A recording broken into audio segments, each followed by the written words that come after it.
nuestros enemigos, líbranos, Señor Dios nuestro, en el nombre del Padre, y del Hijo, y del Espíritu Santo. Amén.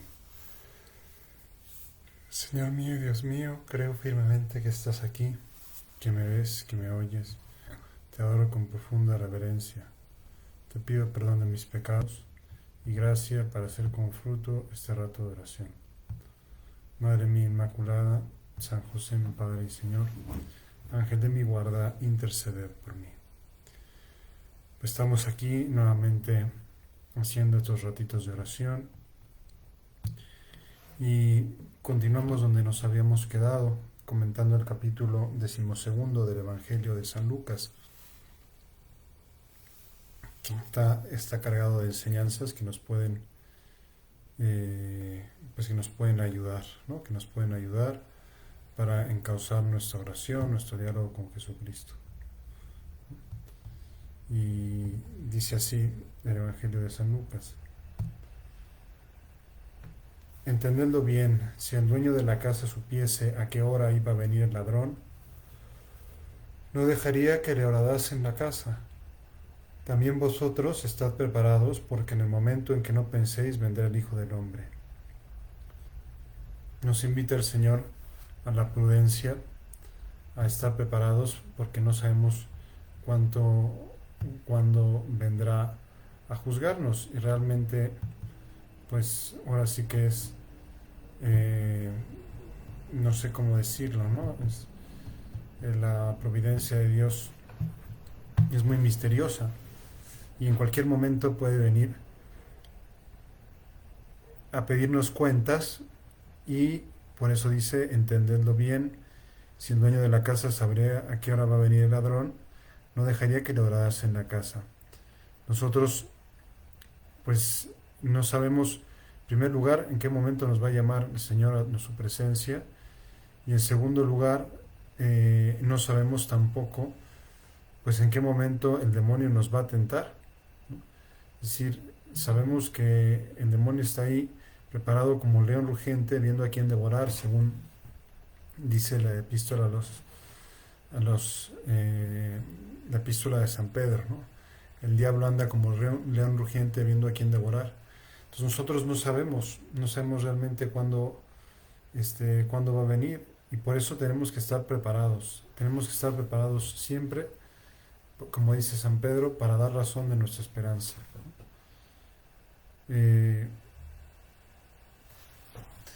También vosotros estad preparados, porque el momento en que no penséis vendrá el Hijo del Hombre. Se refiere aquí clarísimamente a la segunda venida de nuestro Señor Jesucristo. Y efectivamente, pues nadie sabe, ¿no? Nadie sabe cuándo va a ser esa segunda venida de nuestro Señor Jesucristo. Eso es eh, esa es una de los misterios mejor guardados de la fe, ¿no? Es uno de los misterios mejor guardados de la fe.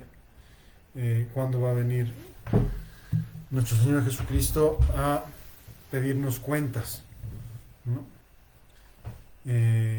Pero en cualquier caso, no tenemos que pensar en la segunda venida de nuestro Señor Jesucristo, sino cuando venga a pedirnos cuentas por nuestra vida, ¿no? Cuando venga a decirnos: bueno, dame razón de tu administración.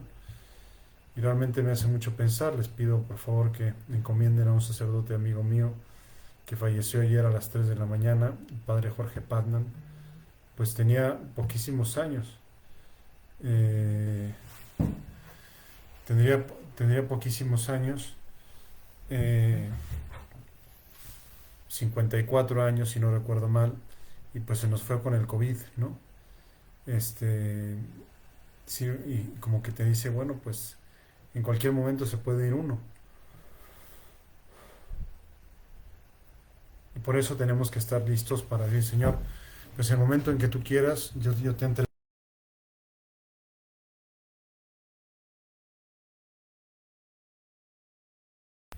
Y para estar listo siempre lo repito, hacer el examen de conciencia. Es una norma del plan de vida que tiene una razón estratégica, que es sencillamente ubicarnos y ver si estamos avanzando o si estamos retrocediendo.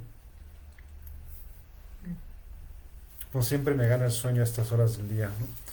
Ya me disculparán ustedes, ¿no? A esta hora, a la hora de hacer nuestra oración.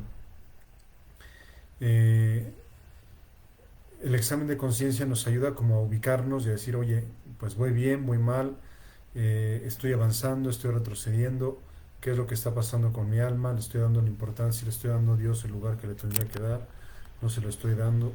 Pues eso sale, o eso de alguna manera sale a flote, sale a luz con el examen de conciencia y nos da como la oportunidad de reaccionar, ¿no? La oportunidad de rectificar. ¿Para qué? Para ser como ese administrador fiel y prudente del que va a hablar ahorita nuestro Señor Jesucristo en el Evangelio, ¿no?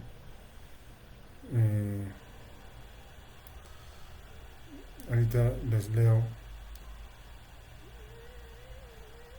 el Evangelio, dice: también vosotros estad preparados, porque en el momento en que no penséis, vendrá el Hijo del Hombre. Dijo Pedro: Señor, ¿dices esta parábola para nosotros o para todos? Respondió el Señor: ¿quién es el administrador fiel y prudente, a quien el Señor pondrá al frente de su servidumbre para darles a su tiempo su ración conveniente? Dichoso aquel siervo a quien su Señor al llegar le encuentre haciéndolo así. De verdad os digo que le pondrá al frente de toda su hacienda. Pero si aquel siervo se dice en su corazón, mi Señor tarda en venir, y se pone a golpear a los criados y a las criadas, y a comer y a beber y a emborracharse, vendrá el Señor de aquel siervo en el día que no espera y en el momento en que no sabe, le separará y le señalará la suerte de los infieles, su suerte entre los infieles. Si nos dice el Señor, hay que estar preparados siempre para dar razón de nuestra esperanza. No hay que decir, no hay que funcionar con la idea, falta mucho para que el Señor me llame a su presencia. No lo sabemos. Yo hoy más que nunca les puedo decir que no lo sabemos. Porque, pues, lo estamos viendo. Yo me voy enterando de gente que se muere, ¿no? Y dices, Dios mío, bueno, pues, ¿por qué a mí no me ha tocado? Pues no lo sé, ¿no? No puedo estar seguro de. Me explico, ninguno puede estar como con la total seguridad de que no le va a pasar nada. No se trata de que vivamos con miedo, no se trata de que vivamos con angustia, ¿no? Sino que seamos esos buenos administradores de los dones que Dios nos da. Pues Dios nos ha dado el don de la vida, pues hay que administrarlo bien, ¿no? Es decir, no se trata de hacer cosas complicadas, sino decir, Señor, pues tú me has dado el don de la vida, ¿qué estoy haciendo yo con la vida que me has dado? ¿Y qué fruto está dando mi vida? Y no pensar, como mucha gente piensa, pues vamos a vivir ahorita en el relajo, vamos a vivir ahorita en desorden, vamos a vivir ahorita en los excesos. Total, ya cuando esté viejito, ya cuando sea anciano, ya cuando tenga no sé qué edad, entonces, ¿cómo se llama? Entonces, en ese momento ya me preocuparé por arreglar mi alma. Ya me, ya me preocuparé por arreglar mi alma. Pues no, o sea, no, ¿por qué? Porque no sabemos si en el momento, si en el último momento tendremos oportunidad de, de arrepentirnos, si habrá tiempo para eso. Entonces, el mensaje que nos transmite el Señor es, hay que estar siempre dispuestos, ¿no? Y me viene a la memoria el ejemplo, pues, de un soldado, ¿no? Un soldado que está siempre alerta, ¿no? Pues que estemos en nuestra alma siempre en vigilia de amor, para todo lo que Dios nos pida, pues decirle que sí, para hacer con nuestra vida algo que realmente valga la pena, y para que si hoy en la noche Dios me llama a su presencia, pueda decirle, Señor, pues mira, aquí están las cosas, no tengo nada que ocultar, ¿no? No tengo nada que ocultar, no tengo nada que... estoy listo para dar, así que entregarte las maletas, ¿no? Pues ese es el mensaje que nos transmite el Señor en el Evangelio, ¿no? Sigue diciendo el Señor en el Evangelio, dichoso aquel siervo a quien su Señor al llegar le encuentre haciéndole así, ¿no? O sea, el administrador fiel y prudente. Mas si el siervo dice en su corazón, mi Señor tarda en venir, se pone a golpear a los criados y las criadas, de comer y a beber, es decir, a hacer un mal uso de la libertad.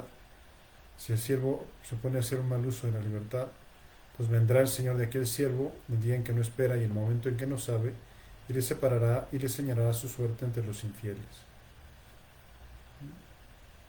¿Qué quiere decir esto? Pues que no hagamos mal uso de nuestra libertad. Y le pedimos ahora al Señor en nuestra oración: Señor, ayúdanos a hacer un buen uso de nuestra libertad. Ayúdanos a sacar provecho de nuestra libertad, a no abusar del don de nuestra vida, a no abusar del don de nuestra libertad. Y bueno, viene bien recordarlo: somos libres, efectivamente, Dios nos ha creado libres, y si hacemos las cosas, pues la razón más sobrenatural, lo explicaba San José María, es porque me da la gana, ¿no? ¿Por qué? Porque se da cuenta que la libertad era uno de los dones en lo humano, el don más grande que Dios nos había dado, quitando el don de la fe. Quitando el don de la fe, la libertad es el don más grande que Dios nos ha dado. Pero claro, San Pablo explica que no utilicemos esa libertad como pretexto para obrar el mal, sino al contrario, que sea la libertad, el auténtico sentido de la libertad. ¿Por qué nos dio Dios el don de la libertad? Tú, Señor, nos has dado el don de la libertad para amarte, porque has querido crear criaturas conscientes que libremente te puedan amar. Y pues es lo que nosotros queremos es amarte. Y por eso te agradecemos el don de la libertad. Nos damos cuenta que tenemos libertad para amar, no libertad para vivir en excesos, no libertad para vivir de manera disoluta, desordenada, ¿no? Entonces, pues digamos que si somos buenos administradores, haremos buen uso de ese don tan grande que el Señor nos da. Y sigue explicando nuestro Señor, como tomando en cuenta las, pues que a cada persona le da unas gracias distintas, ¿no? Y a algunos los da más y a otros les da menos.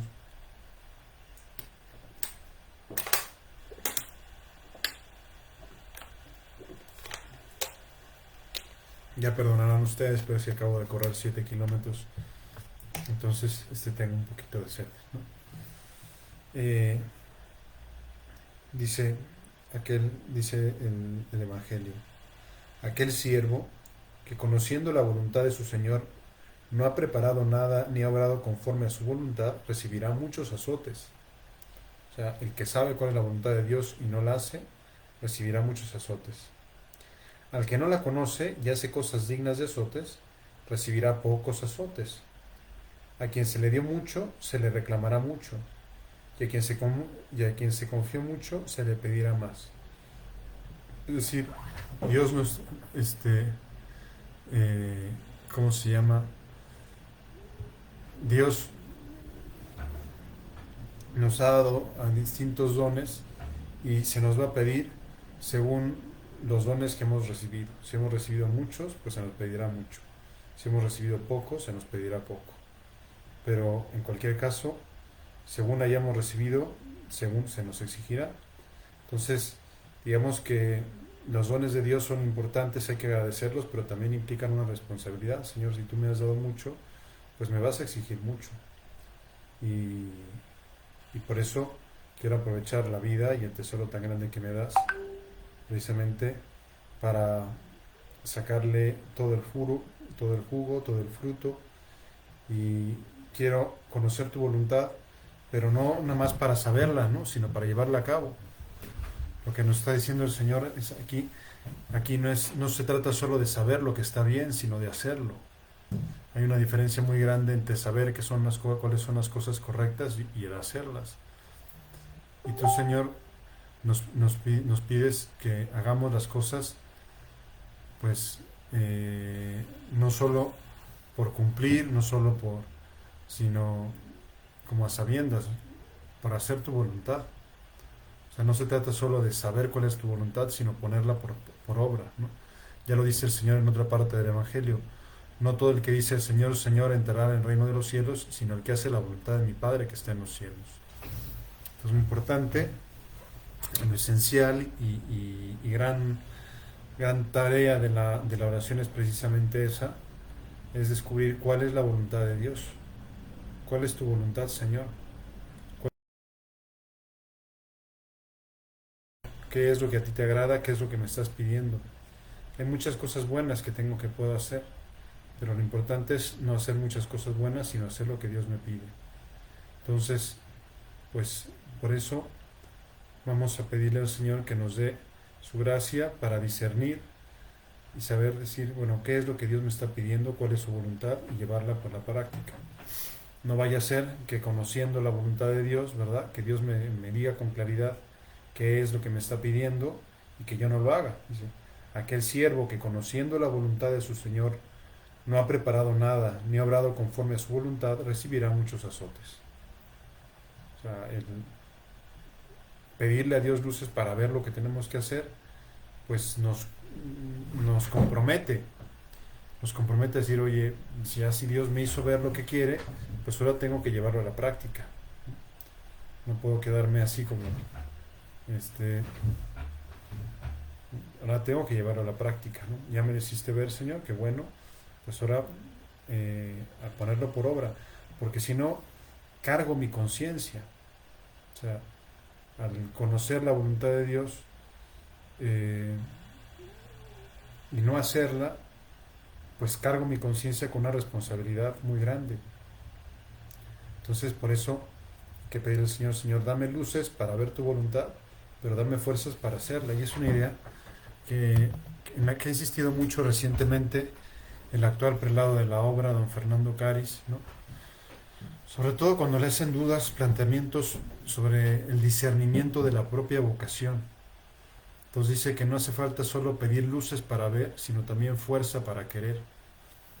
O sea, no solo tenemos que saber qué es lo que Dios nos pide, sino querer hacerlo. Porque si no, nos sale peor. O sea, es mejor no saber lo que Dios me pide y no hacerlo, a saber lo que Dios me pide y no hacerlo. Por eso lo dice aquí el Señor. Dice, aquel siervo que conociendo la voluntad de su Señor no ha preparado nada ni ha obrado conforme a su voluntad, recibirá muchos azotes. El que no la conoce y hace cosas dignas de azotes, recibirá pocos. A quien se le dio mucho, se le declarará en mano mucho, y a quien se le confió mucho, se le pedirá más. O sea, si yo no sé cuál es la voluntad de Dios y no la hago, pues recibiré pocos azotes. Pero si la sé, pues estoy cargando mi conciencia. Entonces, por eso vamos a pedirle a nuestro Señor, Señor, pues que nosotros tengamos clara cuál es tu voluntad sobre nuestra vida, que cada día te lo preguntemos, Señor, ¿qué esperas hoy de mí? Pero que luego lo pongamos por obra. O sea, que no nos carguemos la conciencia de saber cuál es la voluntad de Dios y luego no hacerla, porque sale peor. Entonces después sigue diciendo el Evangelio. Dice una frase que le gustaba mucho a San José María y la solía decir en latín, incluso cantando. Tanto la decía cantando que su hermanito Santiago, el hermano del fundador del Opus Dei, siendo niño, se la aprendió de memoria. Una frase en latín que dice, Ignem veni mitere in terra et quid volo nisiut accendatur, que es, dice San Lucas 12:49, he venido a traer fuego a la tierra y cuánto desearía que ya estuviera ardiendo. He venido a traer fuego a la tierra y cuánto desearía que ya estuviera ardiendo. Obviamente está hablando en un sentido metafórico, no es que Dios quiera hacer un mega incendio, ¿no? No es que Dios quiera pasar por el fuego a toda la tierra, pero sí quiere que toda la tierra se encienda en el fuego del amor de Dios, que toda la tierra se encienda en el fuego de su palabra. Y cuánto desearía el Señor que ya estuviera ardiendo. Entonces nosotros que queremos conocer la voluntad de Dios, pues nos damos cuenta de que conociendo esa voluntad de Dios, queriendo hacer esa voluntad de Dios, Ignem veni mitere in terra in quid volum nisiut accendatur, fuego venido a traer a la tierra y cuánto desearía que ya estuviera ardiendo, pues queremos también contribuir a propagar ese incendio del amor de Dios. Amemos, esa es la voluntad de Dios, es lo que le agrada, es lo que le hace ilusión, es lo que, cuánto deseo, cuánto desearía nuestro Señor Jesucristo de que ya estuviera encendida la tierra en ese fuego del amor de Dios. Pues nosotros también, también desearíamos que ya esta tierra estuviera encendida y que estuviera ardiendo y que estuviera, y para eso pues hace falta que tengamos también nosotros como fuego en la sangre, ¿no? Es decir, que nos bulla dentro del alma como esa inquietud, Señor, yo también quiero, o sea, veo la tierra y veo como una labor inmensa, un trabajo enorme, una gran responsabilidad, o sea, que no me da igual las cosas, ¿no? Ahorita, por ejemplo, las Olimpiadas, pues veo gente de tantos países que todavía no te conocen y pues qué deseos de llevarles el fuego del amor de Jesucristo a tantos y a tantos lugares. Fuego, y si no puedo hacerlo físicamente, pues por lo menos con la oración.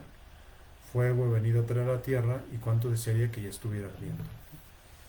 Es como este, con un bautismo tengo que ser bautizado y qué angustia hasta que esto se cumpla, ¿no? Ahí Jesucristo está hablando de su cruz, ¿no? Del bautismo y como qué ansiedad, de qué deseo de que ya, pues ahí de nuestro Señor Jesucristo nos deja ver los deseos que tenía tan grandes de salvarnos, ¿no? Los deseos tan grandes que tenía Jesús de salvarnos. Pues ojalá que nosotros también tengamos esos deseos. Y sigue diciendo nuestro Señor Jesucristo, ¿creéis que estoy aquí para dar paz a la tierra? No os lo aseguro, sino la división. Estas son unas frases un tanto misteriosas del Evangelio, ¿no? Que hay que contextualizar bien, ¿no? Porque uno de los nombres de Jesucristo es el príncipe de la paz. Sin embargo, aquí nos dice, nos está explicando lo que ya Simeón le dijo a la Virgen María, de que Jesucristo será signo de contradicción. Entonces, y así lo explica el Evangelio, dice, ¿creéis que estoy aquí para dar paz a la tierra? No os lo aseguro, sino división, porque desde ahora habrá 5 en una casa y estarán divididos 3 contra 2 y 2 contra 3. Estarán divididos el padre contra el hijo y el hijo contra el padre, la madre contra la hija y la hija contra la madre, la suegra contra la nuera y la nuera contra la suegra. Es decir, está explicando nuestro Señor Jesucristo cómo Él va a ser signo de contradicción, cómo no deja a nadie indiferente, ¿no? Cómo o se le ama o se le rechaza, ¿no? Y que muchas veces pues va a ser ocasión de que las gentes estén divididas. Ojalá que no sea nuestro caso, ¿verdad? Ojalá que en nuestras familias, nuestros hogares, estén unidos en el amor a Dios, estén unidos en el amor a Jesucristo. Pero bueno, a veces, ayer hablaba con una pareja, ¿no? La típica historia, ¿no? De que el hijo adolescente pues ya no quiere practicar y tantas cosas, ¿no? Como es que se distancia un poquito o un muchito a veces de la senda que le marcan sus padres. Y claro, pues eso los padres están sufriendo. ¿Por qué? Pues porque su hijo, que pues es lo que más quieren, pues no va por el buen camino, ¿no? No va por, no se está acercando a Dios, sino al contrario, se está corriendo en sentido diametralmente opuesto, ¿no? En sentido opuesto al amor de Dios, ¿no? Entonces, claro, eso es ocasión de sufrimiento y nuestro Señor Jesucristo lo profetiza, ¿no? Y se ve que le duele y se ve que pues a muchas personas les duele esa realidad, ¿no? Es decir, que quisiéramos que nuestros parientes estuvieran cerca de Dios y a veces no lo conseguimos, ¿no? Que a veces la gente se divide por causa de Dios. Ahora nuestra sociedad está surcada por muchas divisiones como muy hondas, muy marcadas, ¿no? Hay que hacer lo posible por suturar esas divisiones, por hacerlas más, pues, sí, por hacerlas más tenues, más suaves, no tan marcadas, ¿no? Y bueno, ojalá que podamos ser nosotros instrumentos de unidad, pero no a costa de sacrificar la verdad, ¿no? No a costa de sacrificar la verdad. Decía también a la gente, cuando veis una nube que se levanta en occidente, al momento decís va a llover y así sucede. Y cuando sopla el sur decís viene bochorno y así sucede. Hipócritas, sabéis explorar el aspecto de la tierra y del cielo. ¿Cómo no exploráis pues este tiempo?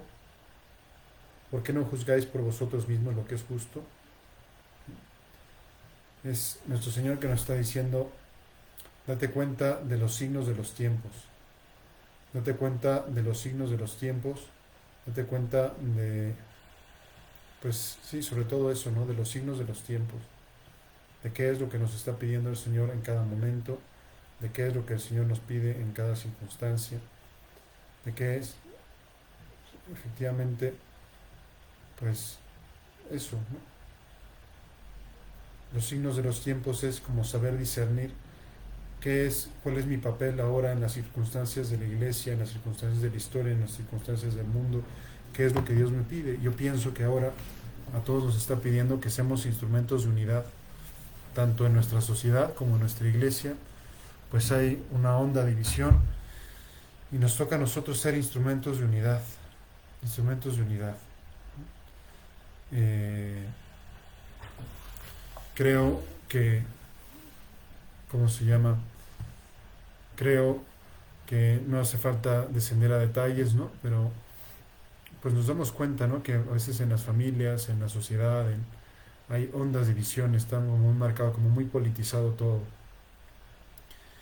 Nos viene muy bien recordar ese himno de San Francisco de Asís.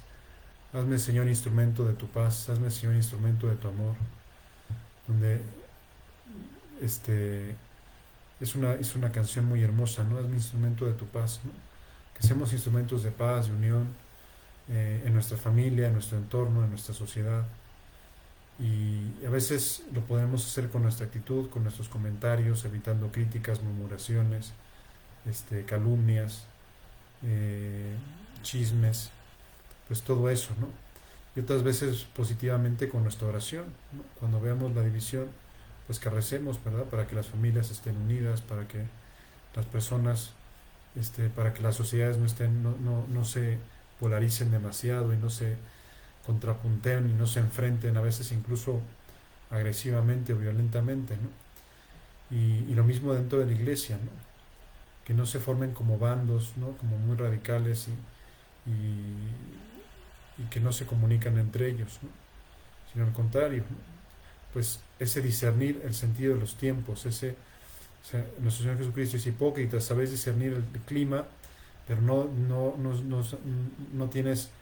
tenéis el sentido de discernimiento de qué es lo conveniente en cada momento. Y para eso tenemos que pedirle a Dios el don de la prudencia, el don de saber decir en cada momento qué es lo bueno, la virtud de la prudencia, más que el don de la prudencia. La virtud de la prudencia, la virtud de la circunspección, que es saber estar en cada circunstancia, en cada momento, de saber comportarnos de acuerdo en las circunstancias en las que vivimos. Dice, cuando vayas con tu adversario al magistrado, procura en el camino arreglarte con él, no sea que te arreste ante el juez y el juez te entrega al alguacil y el alguacil te mete en la cárcel. Te digo que no saldrás de ahí hasta que hayas pagado el último céntimo. Termina el capítulo 12 del Evangelio de Mateo con esta enseñanza, eh, con esta enseñanza de nuestro Señor Jesucristo, como muy concreta, muy práctica, ¿no? Una enseñanza muy práctica en la cual nos transmite, mira, pues sí, procura arreglarte con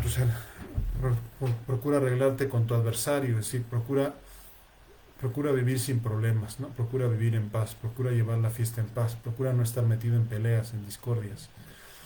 Pues es algo que hay que pedir al Señor, Señor, que donde estemos nosotros haya paz, que donde estemos nosotros haya un buen ambiente, que donde estemos nosotros, y que si tenemos alguna discusión o algo, que seamos prontos para pedir perdón, que no nos dé vergüenza, no es ninguna humillación pedir perdón, al contrario, no, es todo lo contrario, pues demuestra que una persona tiene alma grande, que sepamos pedir perdón y que sepamos